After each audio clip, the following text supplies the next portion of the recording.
వారు ఒక సందర్భంలో రెండు ఇష్యూస్ ఇవి. ఒకటి వివేకానంద రెడ్డి గారి తాలూకా హత్యకి సంబంధించినటువంటి ఇష్యూ, రెండోది ఈ ఆస్తులకు సంబంధించినటువంటి దాని మీద వారు ఎప్పటికప్పుడు మాట్లాడుతూ ఉన్నారు. నా ఉద్దేశం ఏంటంటే, సరే మనం వివేకానంద రెడ్డి గారి హత్య గురించి మాట్లాడితే వారు ఆస్తుల గురించి మాట్లాడతారు, మనం ఆస్తుల గురించి మాట్లాడితేనేమో వారు వివేకానంద రెడ్డి గారి హత్య గురించి మాట్లాడతారు. సో దీని మీద మేము పెద్దగా క్లారిటీ ఇవ్వాల్సినటువంటి పని లేదు. ఎందుకంటే గతంలో ఈ ఆస్తుల విషయం మీద మా రాజమౌళి ప్రసాద్ రెడ్డి గారు మాట్లాడారు, అది చూస్తే తెలుస్తుంది. వివేకానంద రెడ్డి గారి హత్య కేసు సంబంధించినటువంటి దాంట్లో అవినాష్ రెడ్డి గారు కూడా చాలా వివరంగా చెప్పారు. ఇవన్నీ పక్కన పెడితే జగన్మోహన్ రెడ్డి గారిని నమ్ముకొని ఉన్నటువంటి కోట్లాది మంది ప్రజలు ఈ రాష్ట్రంలో ఉన్నారు. లక్షలాది మంది వైఎస్ఆర్ కాంగ్రెస్ పార్టీ కార్యకర్తలు ఉన్నారు. దయచేసి మా తాలూకా మా పార్టీ కార్యకర్తల మాటగా, వైఎస్ఆర్ కాంగ్రెస్ పార్టీ నాయకత్వం మాటగా మరొకసారి మీ ద్వారా వారికి చెప్తా ఉన్నా, మీరు దయచేసి మీ రాజకీయ అవసరాల కోసం జగన్మోహన్ రెడ్డి గారి తాలూకా వ్యక్తిత్వ హననాన్ని పాల్పడకండి. కేవలం జగన్మోహన్ రెడ్డి గారి తాలూకా క్యారెక్టర్ అసాసినేట్ చేసి తద్వారా రాజకీయంగా లబ్ధి పొందుదాం అనేటువంటి, ఎవరికో రాజకీయంగా లబ్ధి పొందుదాం అనేటువంటి ప్రయత్నం మానుకోండి.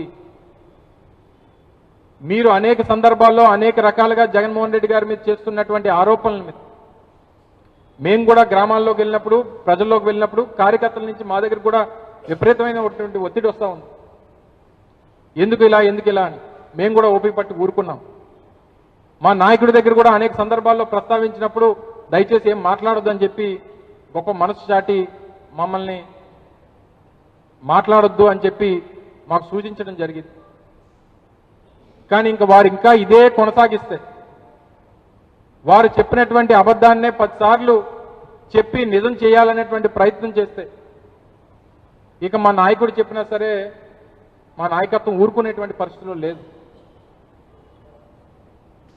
గట్టిగా సమాధానం చెప్పాలనేటువంటి భావంతోనే నాయకత్వం అంతా కూడా ఉంది.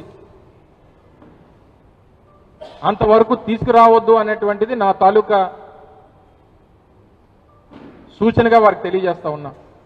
ఎందుకంటే ఈ రాజకీయ పార్టీ వైఎస్ఆర్ కాంగ్రెస్ పార్టీ అనేటువంటిది కోట్లాది మంది ఈ పార్టీ మీద ఆధారపడి ఉన్నారు.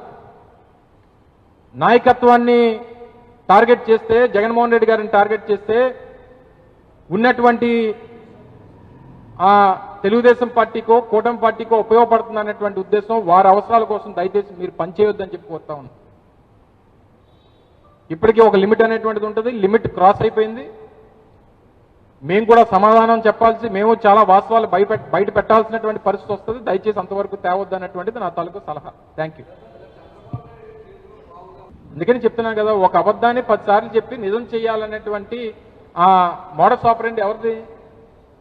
చంద్రబాబు నాయుడు గారు కదా. ఎప్పుడు కూడా ఒక ఏదైనా అబద్ధం చెప్తే దాన్ని 10 సార్లు చెప్తే 11వ సారి జనం నమ్ముతారనేటువంటి ఆ విధానం చంద్రబాబు నాయుడు గారు.